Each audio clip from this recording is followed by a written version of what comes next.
शिवाय। ओम नमः शिवाय। ओम नमः शिवाय। शिव महापुराण पंचम उमा संहिता 25वां अध्याय। शिवजी का पार्वती से काल ज्ञान कथन। व्यास जी बोले, हे सर्वज्ञ सनत कुमार जी, यह तो आपने मुझे स्त्रियों का स्वभाव सुनाया है, अब काल ज्ञान सुनाना चाहता हूँ। सनत कुमार जी ने कहा, ऐसा प्रश्न पार्वती जी ने शिवजी से किया था और कहा था कि हे देव प्रभु, और तो मैंने आपसे सब कुछ सुन लिया है, परंतु काल चक्र के संबंध में मुझे अब एक संशय रह गया है कि मृत्यु का क्या चिन्ह है और आयु का क्या प्रमाण है। यदि मैं आपकी प्रिया हूँ तो वह मुझसे कहिए।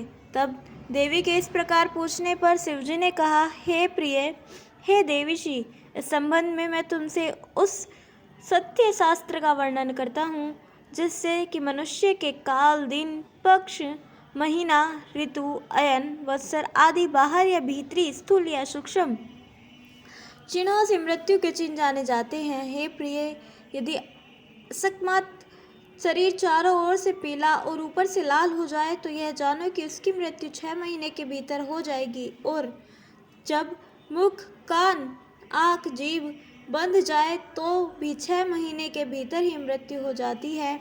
इसी प्रकार यदि सूर्य, चंद्रमा और अग्नि का प्रकार दिखाई ना पड़े और सब वस्तुएं शाम दिखाई पड़े तो जानो कि जीवन 6 महीने का है।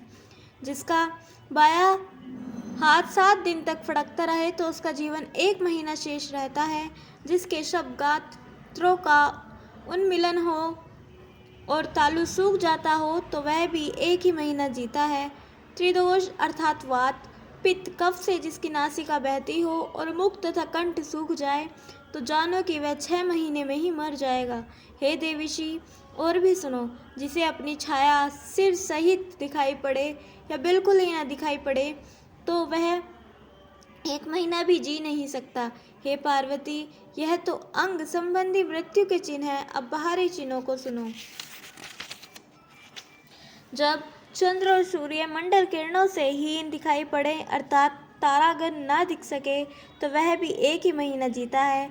जब सप्तऋषि और स्वर्ग मार्ग आकाश में जिसे ना दिखाई पड़े तो ऐसे काल वेत्ताओं का भी 6 महीने का जीवन जानो। जिस मनुष्य को नीली मक्खियाँ नितांत ही घेर लेती हो वह भी 1 महीना जीवित रहता है। जिसके शरीर पर गिद्ध, कौवा और कपूत आकर बैठ जाए वह भी 1 ही महीने में मर जाता है। यदि किसी को भोरे के समान रेखा दिख पड़े तो चाहे कृष्ण हो या शुक्ल, वह उसी पक्ष में मृत्यु को प्राप्त हो जाता है। और जब 5 इंद्रियां एक साथ ही प्राणी को वहन कर रही हो तो जानो कि उसकी साल भर में ही मृत्यु हो जाएगी, तथा 10 दिन तक के बराबर समान गति से बहती हो तो वर्ष भर या 6 महीना कठिनता से वह जीता है। यदि केवल वाम नाड़ी 25 दिन तक बहती रहे तो केवल 25 दिन ही वह जीता है। इसी प्रकार यदि किसी का प्राणनाद ब्रह्मांड में 17 दिन चढ़ा रहे तो वह मनुष्य 1 वर्ष 7 महीना 6 दिन तक जीता रहता है। यदि 9 दिन तक इसी प्रकार प्राणवायु चले तो वह 5 महीने जीवित रहता है। यदि किसी की नाड़ी 13 दिन तक बहती रहे तो वह 1 वर्ष 4 महीना जीवित रहता है। यदि वाम नाड़ी में प्राण 14 दिन प्रवहन करते रहे तो वह 1 वर्ष 6 महीने और 24 दिन तक जीता है। 16 दिन के प्रवाह से 9 महीना 18 दिन में मरता है और 18 दिन तथा 18 दिन तक वाम नाड़ी का प्रवाह हो तो 8 महीना 12 दिन तक ही जीवन शेष रहता है। हे देवी, इस प्रकार गतायु मनुष्य का काल चक्र मैंने तुमसे कहा। अब इसके आगे और क्या सुनने की इच्छा है। इस प्रकार श्री शिव महापुराण 5वीं उमा संहिता का 25वां अध्याय समाप्त। बोलिए उमापति महादेव की जय। 26वां अध्याय काल वंचना में अनाहत नाद की क्रियों द्वारा सिद्धियों की प्राप्ति एवं भोग विधि वर्णन। पार्वती बोली, हे देव, अब आप मुझे यह बतलाइए कि काल तो सब जंतुओं के निकट ही घूमता है, परंतु इसकी मृत्यु क्यों नहीं होती।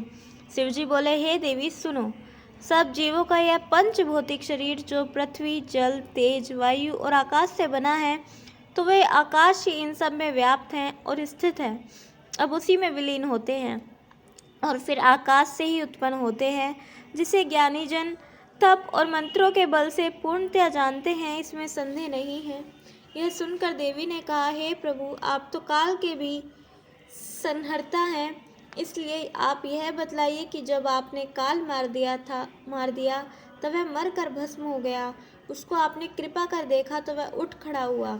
हे महेश, अब यहाँ ऐसी कौन सी वस्तु है जिसे वह काल मारा जाए? शिवजी बोले, हे देवी, इस श्रेष्ठ काल को देवता, दैत्य, यक्ष, राक्षस, सर्प और मनुष्य इत्यादि कोई नहीं मार सकता, किंतु जो देहधारी ध्याननिष्ठ योगी है वे सुख से इस काल को मार डालते हैं। शरद कुमार जी कहते हैं, त्रिभुवन गुरु शिवजी की यह बात सुनकर पार्वती जी हंसकर बोली, वह कैसे? इस पर शंकर जी ने कहा, हे चंद्रवंदने, हे वरारोहे, यह पंचभूतों से उत्पन्न हुआ शरीर जो सर्वदा उनके गुणों से युक्त है, उत्पन्न होकर फिर उनमें ही लीन हो जाता है। जिन सबको गुण अलग अलग हैं, जैसे आकाश से वायु, वायु से तेज, तेज से जल और जल से पृथ्वी उत्पन्न होती है, क्रम से ये आगे वाले प्राप्त होते हैं। पृथ्वी में 5 और जल में 4 गुण होते हैं, तेज में 3, वायु में 2, आकाश में केवल शब्द का 1 गुण होता है। इस प्रकार शब्द, स्पर्श, रूप, रस और गंध ये 5 गुण हुए। इन गुणों के रहते ही प्राणी मर जाता है। यही जब ग्रहण करते हैं तब मनुष्य पैदा हुआ कहा जाता है। इस प्रकार तत्वों से ही ये 5 महाभूत उत्पन्न होते हैं। योगी इन्हीं तत्वों को विचारता है। देवी बोली, हे योग वेत्ता प्रभु, इसे योगी जन कैसे जीतते हैं? मंत्र से या ध्यान से? जैसे हो मुझे बतलाइए। शिवजी बोले, हे भामिनी, यह योग है जो श्रद्धावान, भक्तिमान, बुद्धिमान, अनास्तिक, शुद्ध और धर्मनिष्ठ को ही देना योग्य है। जब सारी प्रजा सो जाती है तब योगी दीपक रहित अंधकार स्थान में जाकर सुंदर आसन पर बैठकर श्वास रोकने का प्रयास करें और एक मुहूर्त तक तर्जनी उंगली से अपने कानों को अच्छी तरह बंद कर अग्नि प्रेरित शब्द को सुने। फिर क्षण भर में के पश्चात अच्छी तरह ध्यान करें। इससे ज्वर आदि उपद्रव करने वाले रोग नहीं होते। जो मनुष्य नित्य इस प्रकार 2 घड़ी तक आकार को देखता और शब्द को सुनता है, वह स्वेच्छा मृत्यु को जीत लेता है और जगत में पर्यटन करता है। उसे सर्वज्ञाता और सर्व देशों की संपूर्ण सिद्धियां प्राप्त हो जाती हैं। उस शब्द को सुनकर योगी शीघ्र ही संसार बंधन को काट देता है और नित्य योगियों से भी सूक्ष्म हो जाता है। शब्द ब्रह्मा ही यह विधि है। जिसे धान्य का इच्छुक मनुष्य कूड़े करकट का त्याग देता है, वैसे ही योगी इस विधि से बंधन को त्याग देता है, क्योंकि यह शब्द ब्रह्म ही परम सुखदायक, मुक्तिकारक, आग्रह और अविनाशी एवं संपूर्ण उपाधियों से रहित है। जब तक मनुष्य शब्द ब्रह्म से उस तेज को नहीं जानते, तब तक उन्हें इस संसार में सदैव आना जाना पड़ता है। इससे 9 प्रकार के शब्द प्रकट होते हैं और जिसे नाद सिद्धि कहते हैं। घोष, काश्य, श्रृंग, घट, वीणा, वंशज, दुंदुभी, शंख और मेघ गर्जन। अभ्यासी को चाहिए कि इन 9 शब्दों को त्याग प्रकार का अभ्यास करे, फिर तो वह पाप पुण्य से मुक्त हो जाएगा। योगी ऐसा ही योगाभ्यास करते हैं और वे इसे न सुनकर मृत्यु के निकट आने पर भी इसी तुंडकार का अभ्यास ही करते हैं और यही करना उनका योग्य है। जो 7 दिन ऐसा करता रहे तो वह मृत्यु को जीत ले, क्योंकि जब मृत्यु विजय शब्द उत्पन्न होता है तो उसे पाकर वह सफल हो जाता है। उस शब्द के 9 प्रकार हैं। पहला घोष नाद, जो आत्म का परम शुद्धकारी, संपूर्ण व्याधिहर्ता, वशीकर्ता और आकर्षण करता है। दूसरा काश्य, जिससे प्राणियों की निश्चल गति और विष तथा भूत ग्राम आदि को बांधता है। तीसरा श्रृंगनाद, अभिचारक अर्थात उच्चाटन और कारण करने वाला। चौथा घंटानाद, शिव देवाकर्षण है, जिसके द्वारा देवताओं का भी आकर्षण किया जा सकता है। फिर मनुष्यों की तो बात ही क्या है, इसे यक्ष तथा गंधर्वों की कन्याएं आकृष्ट हो योगी के अभिलाषित मनोरथों की सिद्धियां देती हैं एवं इस प्रकार उसके कार्य करती हैं।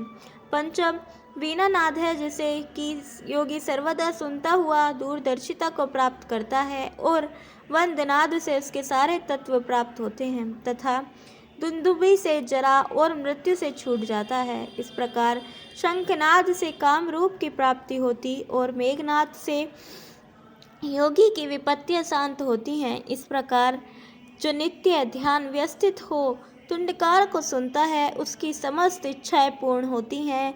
वे सर्वज्ञ समदर्शी तथा काम रूपी होकर भ्रमण करता है और कभी विकार युक्त नहीं होता। वह साक्षात शिव रूप हो जाता है, इसमें कोई संदेह नहीं है। हे देवी, इस प्रकार वह शब्द ब्रह्म मैंने तुमसे कहा, अब और क्या सुनने की इच्छा है। इस प्रकार से शिव महापुराण 5वीं उमा संहिता का 26वां अध्याय समाप्त। बोलिए उमापति महादेव की जय। कल हम सुनेंगे 27वां अध्याय काल से बचने का उपाय तथा शिवोपदेश एवं 28वां अध्याय छाया विधान एवं छाया पुरुष विवेचन। तब तक के लिए जुड़े रहें। हर हर महादेव।